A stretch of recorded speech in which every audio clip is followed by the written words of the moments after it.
Alam nyo, maaawing talaga ang Diyos eh. Sinama niya si Mars sa flight natin para mag-alaga dito sa amin. Nahanod kasi ako sa kabilang isla eh. At si Marge naklakas ng loob para paanakin ako doon mismo sa isla. Wish naming mag-asawa na lumaki ang anak namin na gaya ni Marge. Matapang, matulungin. Aling Nenny, saan niyo mo pala pinanganak si Marge? Ay, naku, yung batang yan talaga. Maliit pa lang yan, mabait na yan. Siguro dahil sa pinagdaanan niya sa buhay. Yung nga pala sa sinabi niya, yung sana mabuo na ang pamilya. Yung bang mga kapatid niya, sana mahanap na niya. Pero di ba minsan, meron tayong mga hinahanap na pag nakita natin, hindi naman tayo nagiging masaya. Kaya minsan dapat siguro maging kontento na lang tayo sa kung anong meron tayo ngayon. Well, depende sa hinahanap yan eh. Siyempre, mga kapatid niya yun eh. Di ba? Totoo yan. Pero ang pinakamagaling pa rin na tulong dyan ay ang panalangin. Paano ka nakakasiguro? Nakita mo mismo? Hindi. Bakit? Kailangan pa ba? Eh, tumakbo nga siya nung inabot siya ng Stanley. Tinakas pa yung kotse ni Daddy. Tumakbo. Natural. Driver siya, bodyguard. Siyempre, anong laban niya sa mga mayayaman tulad niyo? Teka, paano mo nalamang driver namin yun?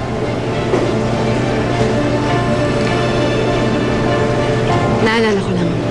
Napanood ka sa news dati. Sige, oo na lang. Sandali lang. Nag-aaway ba tayo? Ang kitid kasi na utak mo. Okay, sige. Kung nagiging source lang to ng pagkatalo natin, from now on, hindi ko na siya babanggitin. Actually, ayun ko nga na ulit na kwento to eh. Dahil doon, kaya nawala yung pagtitiwala ko sa mga tao. Kahit kanino? Kahit sino? Oo. Yung most trusted bodyguard niya, hindi ko ang patayin yung amo niya. Sabi ko nga, hindi ko na siya babanggitin. Pag-usapan na lang natin yung mga kapatid mo. Paano ba sila nawala? Han? Nandiyan ka lang pala. Ano pinag-uusapan niyo? Tapos na po, Miss Aurora. Alis na ako. Marsh, I just hope na wala kang interest na agawin sa akin si Rico. Wala po akong balak na agawan kahit ano. Buti naman. Congrats!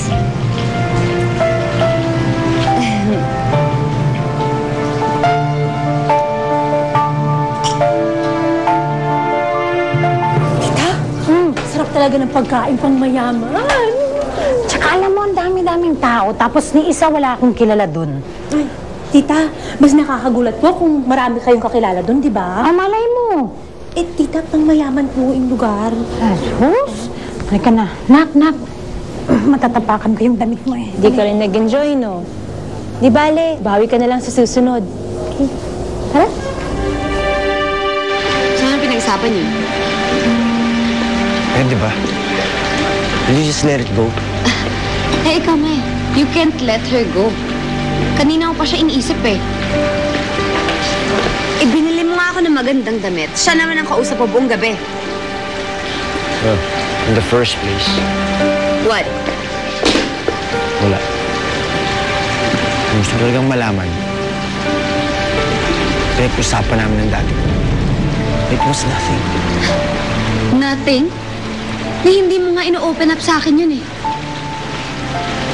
Tapos yung babaeng yun, Aurora, naging magkaibigan na kami ni Marge. Wala naman sigurong masama kung naikwento ko sa kanya tungkol kay Daddy. At wala rin naman sigurong masama kung naikwento ko sa kanya yung 15 taong ko nang tinatago. siguraduhin mo lang, Vigo. Dahil kilala mo ako. I can be real bad. Come on, Miss Aurora, let's dance! Mabuti pa nga.